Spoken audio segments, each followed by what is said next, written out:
Hello and welcome to the News Mongolia on MNB World. It's Monday, July the 12th. I'm Batsir Namshir. And for our top stories, Hunnu aristocrat burial site to be restudied after 60 years. Mongolian children in the Netherlands made a Mongolian Alphabet Celebration. Illegal fishing cases have doubled. For other news, stay tuned.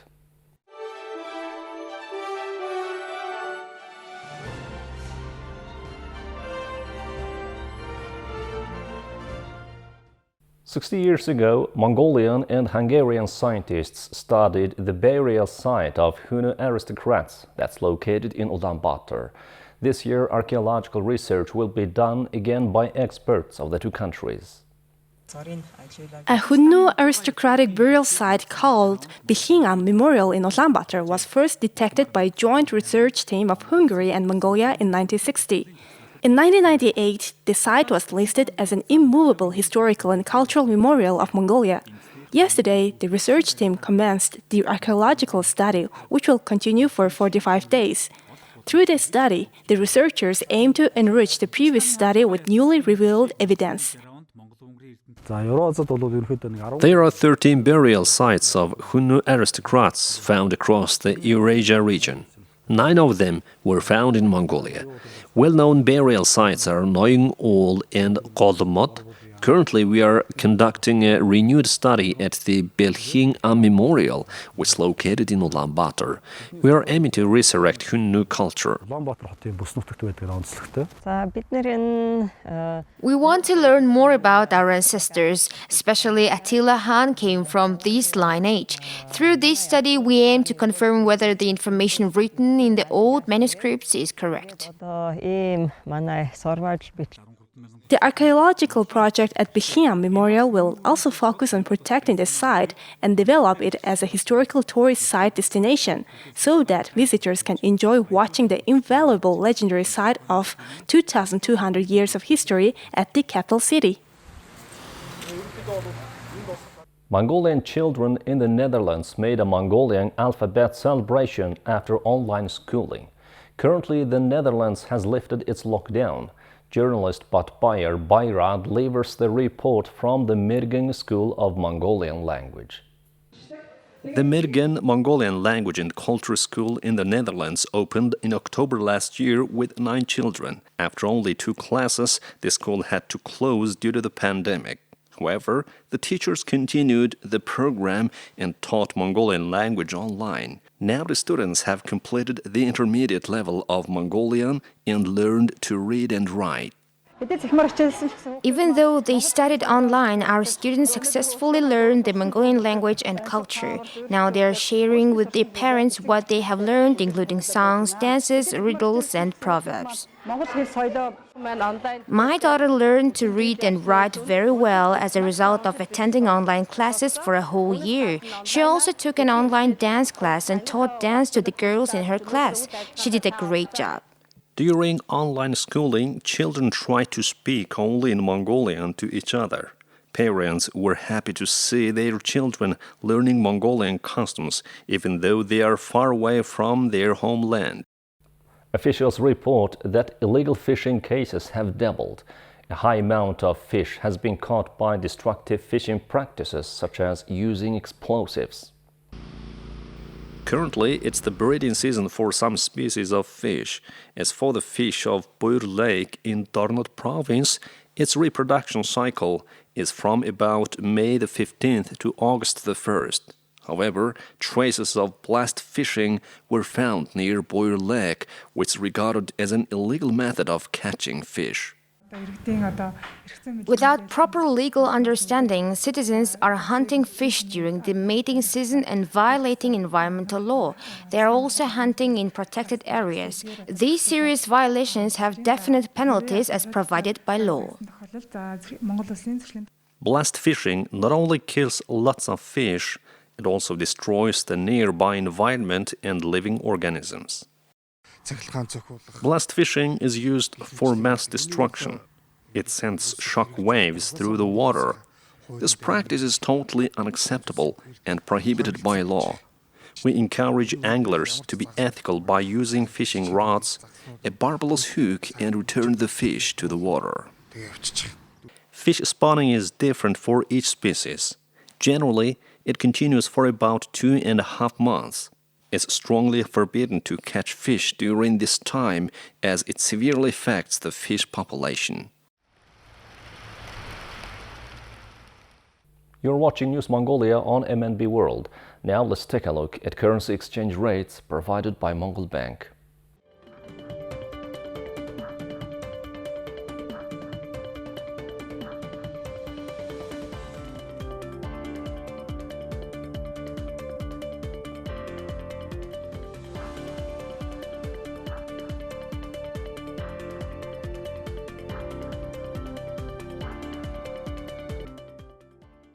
Residents of an apartment in Hunnu province turned their stairwell into a piece of mural art.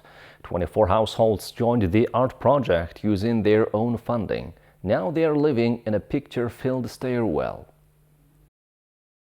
The art project was initiated by one of the residents, Orongo. Now all floors of the stairwell display a variety of pictures. At first, walls were incompatible for painting. Therefore, residents prepared the wall themselves. Residents of each floor decided what to paint on their wall.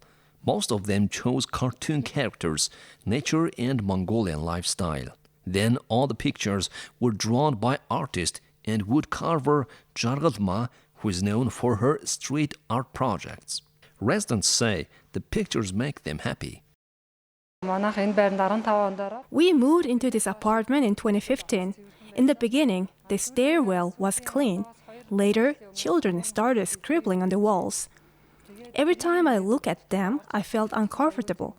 Then an idea popped into my mind to turn the whole apartment stairwell into a piece of art. The real cost of the painting exceeded what had budgeted. But still, I painted these pictures for them because their passionate enthusiasm moved me. While I was drawing, residents put much interest and shared their opinions. I loved them. Orongo's new idea was quickly favored by the residents. Even children from other apartment blocks come to play, saying they want to be in fairyland. A new leisure park has opened in Ulaanbaatar along the Tol River in the southern part of the capital.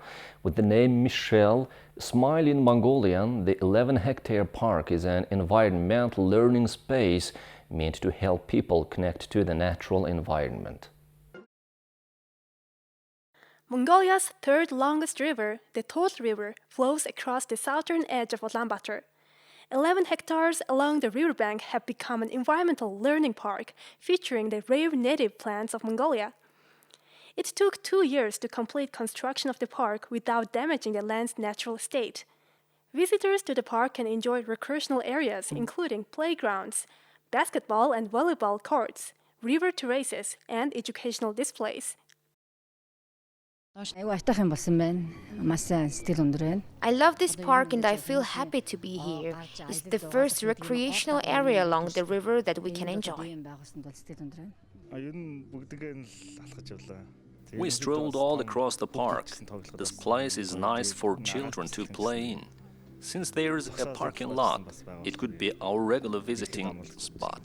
The area was originally used to reintroduce rare native plants, but was expanded to become a recreational and educational space.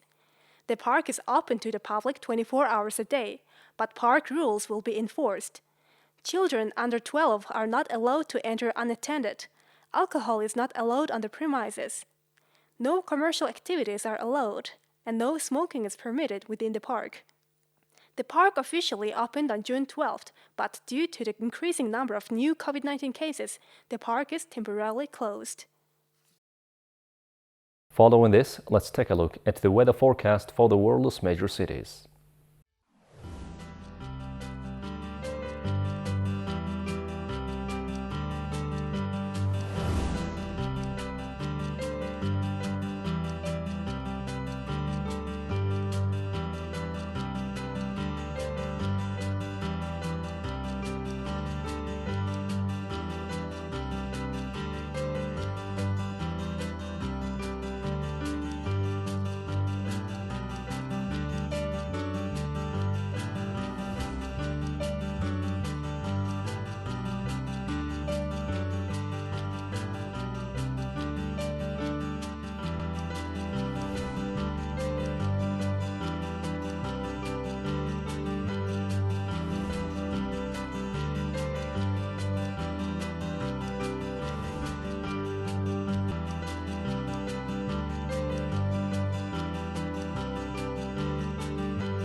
Well, that's all for today. Thank you for staying with us. We'll see you tomorrow with more news and updates. Goodbye.